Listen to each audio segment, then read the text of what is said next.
Welcome, everyone. This is Eric L. Dunavant, the Mindset Disruption Strategist, and we are here for another episode of Redefining Success. And joining me today is Dr. Sidney Turner, the founder of Resilient Retreat. And I am excited about this conversation today because when it comes to really everything that everyone has been through over the last few years, we really need the theme is unite, empower, and thrive for people who've been impacted by trauma. And what I love about what they're doing there is, a lot of people have been impacted by trauma over the last several years. And we'll spend some time during the show today talking a little bit about this. Our own family has been impacted and watching that play out in our lives. And so one of the reasons I wanted to have Dr. Turner on today. So Dr. Turner, thank you for being here today. Thank you for having me here. It's a pleasure.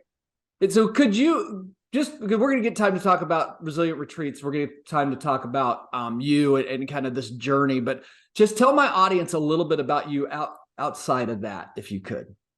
Yeah, well, I am kind of a nerd. I love to read. I love to be outside in nature. I'm an avid dancer. I love to do dance classes. I've got a horde of pets. We always joke we have a farm here at our house, including one blind, deaf dog that wears diapers that we care for all the time. So yeah, that's a little bit more about some of the fun things going on in our world here. That's wonderful. That's wonderful. Hey, what are you passionate about right now? I'm really passionate about talking about mental health and talking about how it's not a life sentence and that there are really simple and often free things that we can do to help our mental health that aren't getting discussed enough. So true. How are you right now today getting to live out that passion? It's been an absolute dream to be able to do what I love. I remember sitting in my high school class doing my first psychology course and just falling in love and saying, oh my gosh, this is what I know I'm meant to do with my life. And I always say, I feel like I'm a magnet, like I've been so magnetized to this topic that it just kind of pulls me in. And I just naturally am drawn towards doing this work. And so it's been a true honor to be able to start a nonprofit and to help people who've been impacted by trauma, which is often the cause of most mental health disorders. And I myself was a trauma survivor, am a trauma survivor, and went through my own bout of challenges with mental health conditions and really had to step outside of the box to find things that worked for me to help me. I went through, I don't know, 10, 15-year journey of treating myself like a human guinea pig, trying everything under the sun to help myself, and getting to the point now where PTSD was my mental health condition that I had for many years. And it really was debilitating for me. And now I'm at a point where I no longer meet the criteria for those symptoms. And a lot of times we talk about mental health as a life sentence. And I love to talk with people that it doesn't have to be that way. It doesn't have to be a life sentence. You kind of went over it. I'd love for you to tell the audience a little bit about your journey as much as you're comfortable doing so, kind of like even from high school, discovering that and kind of what you went through, because and we'll talk a little bit more about Resilient Retreat here in a little bit, but when you've created something as beautiful as this, my finding is it usually comes from your own experience of trying to fill a void. I think we always learn from that experience. So could you share a little bit about that? Yeah. One of my favorite quotes is, if you don't know what to do with your life, figure out what helps you heal and then teach others. And I feel like that has been my life's journey and my life's work. For me, I came from a family of addicts, a long line of intergenerational trauma, a long line of, family members going through the legal system, family members getting taken out of homes, trouble with school, just really like very hard functioning in everyday life. And, I'm the first person in my family to go to graduate school and to really, step out of that intergenerational trauma pattern of addiction and mental health and just that vicious cycle. And so really growing up was very tough for me. Every day was very unpredictable. And what happened as a result of that is my body went into a constant state of fight or flight. meaning I was in constant anxiety every day, so afraid for my own safety and my own well-being, which served me really well when I was in that situation of constantly potentially getting hurt, or having, something horrible happen to me or someone I loved. But at some point when I started to go to college and I got out of that environment, that fight or flight didn't go away. And so I couldn't sleep at night. I was struggling to digest my food. If someone came up and tapped me on the shoulder to try to say, "Hey, good to see you," I would like scream and just like sit there in shock, go into like a freeze state. My dad ultimately committed suicide. My brother died in a drunk driving accident. I mean, it was just one traumatic incident after another. And I just decided that I didn't want to follow that same cycle that had happened in my family for generations. And I knew that there was a way out. I didn't know what the way out was, but I knew that I was going to find it. So I started with school, I got educated, and then I did my own research and found, some of the things that weren't being talked about as much at the time, things like exercise. Now, there's actually a recent study that just came out that said in many cases, exercise can actually be more effective than medications or therapy in treating depression, for example. So just starting to look at some of these other things that we can incorporate that can really help us break that cycle. And I mentioned earlier, I'm a lover of dance, and dance was a big piece of how I got back into my rhythm of not just being in fight or flight all the time, but also being able to go into what we call rest and digest, which is the ability to relax. And I didn't know what that felt like for the first 20 plus years of my life, what it felt like to really relax. Wow. Wow. What were some of and you may have mentioned them already, but I'd love it. What were some of the biggest discoveries that you began to make along the way as you were kind of having to figure this out yourself? Yeah, so, I had been on medications and I had done therapy. And while all of those things were helpful for me on my journey, I was stuck. And I had spent a long time, exploring all of those traditional routes. And while helpful, it was not helping me fully get to my full potential that I knew that I had. And so, like I mentioned, I just happened to think, well, why don't I just pick up some hobbies again? I'm kind of struggling right now. And I picked up dance, which I did as a child. And within a couple months, I noticed that my PTSD symptoms had seriously diminished, to the point where, I probably didn't even meet the criteria for having PTSD anymore. Wow. And then I started addressing my nutrition. I met with a nutritionist and I found out that I actually have something called SIBO, which is an overgrowth of bacteria in the stomach that can happen when you go through chronic stress. Veterans come back from war sometimes with SIBO. So we know that when you go through this constant state of stress and your body isn't digesting its food because your body's ready to fight or flight, it's not worried about digestion, it can wreak havoc on your whole system. And there's actually more neurons in your stomach than there are in your brain.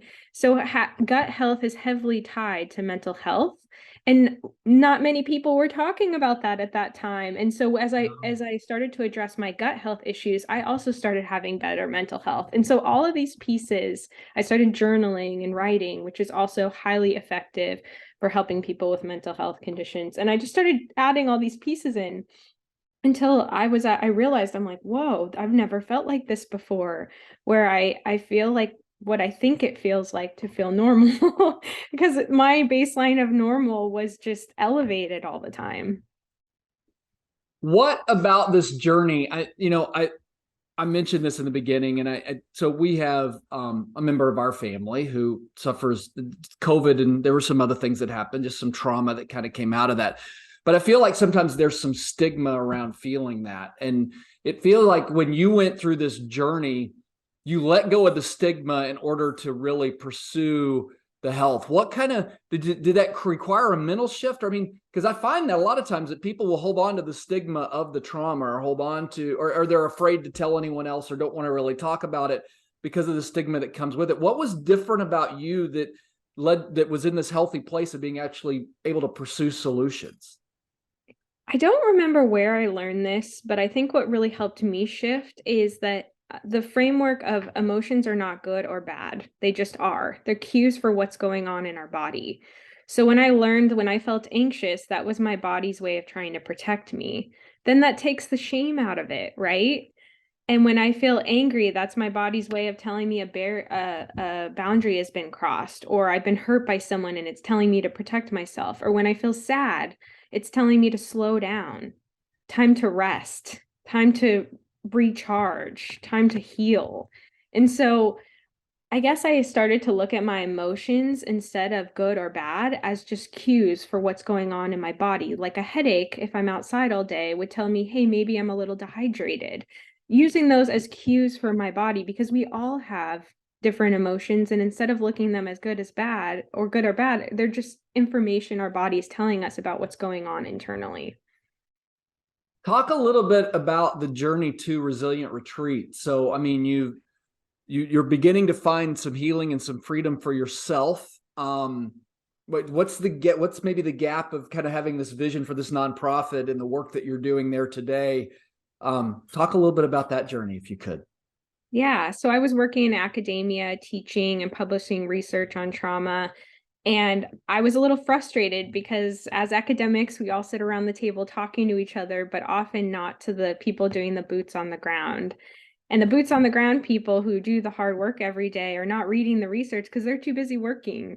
And I realized that there is this like lack of information getting transmitted.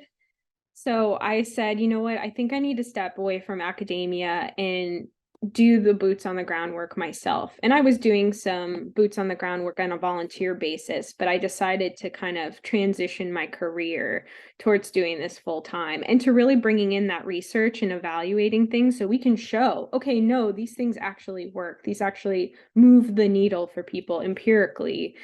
Because people are skeptical. I get it. There's always someone saying there's some new thing that's going to help them feel better. And so I completely get it. So we started with just 20 volunteers. I rounded up like 20 friends and I said, hey, I want to try this idea. Are you open to helping me? And so we just rounded up a group of volunteers, had some people in the community that were struggling, and pilot tested some of the things. We started with equine therapy, using horses as really a tool to heal. Then we did a round of neurofeedback, which is really looking at exercise for the brain to build neuroplasticity. We did some support groups, and really we were finding amazing results doing this. So then we hired our first staff, our second staff, and now we have 8 staff members now, hundreds of volunteers. We've served thousands of people. So really, it's just like baby steps. You just like take one step forward every day and you just keep moving forward. Tell everybody a little bit about Resilient Retreat as it exists today and kind of who's welcome and what do the programs look like, and tell us a little bit more about that. Yeah, so we serve 2 groups at Resilient Retreat. One are abuse survivors. That's the most common type of violent crime that happens in America. And then the second group we serve are all the helpers, all the people who are on the front lines who are often forgotten that experience trauma in the workplaces, like our nurses, our teachers, our doctors, many nonprofit workers.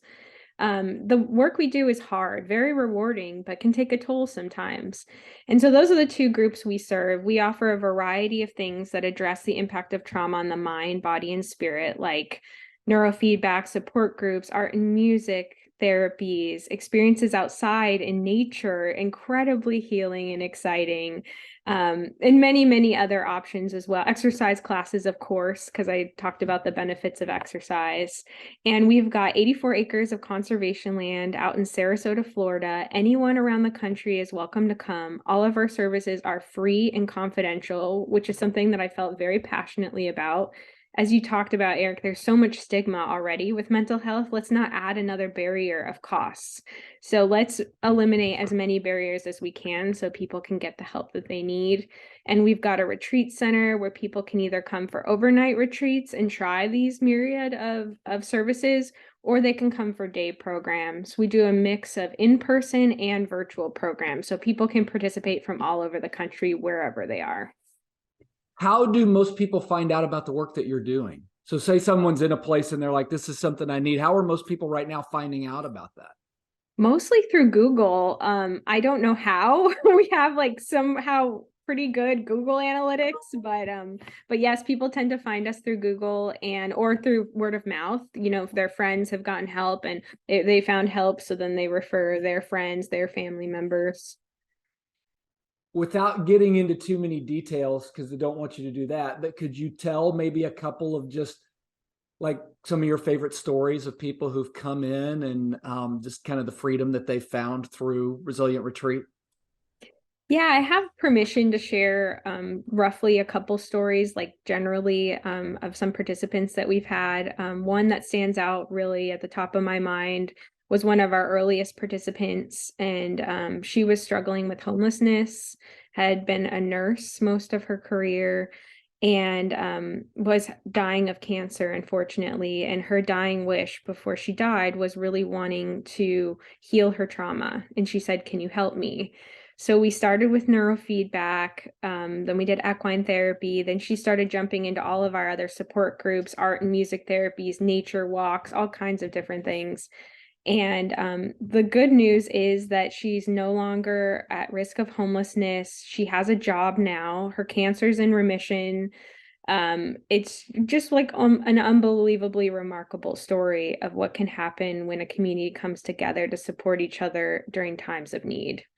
Her story always touches my heart. We also had a nurse that was working during the pandemic and working every single day for an entire year, literally did not take one day off, and was at the point of her breaking point, and came to Resilient Retreat for equine therapy and just had a complete breakthrough, realized she had a substance use issue, decided to get sober, and continually participates in our program. And both of these people actually now volunteer with us in several capacities. So it's just unbelievable how that full circle journey can happen.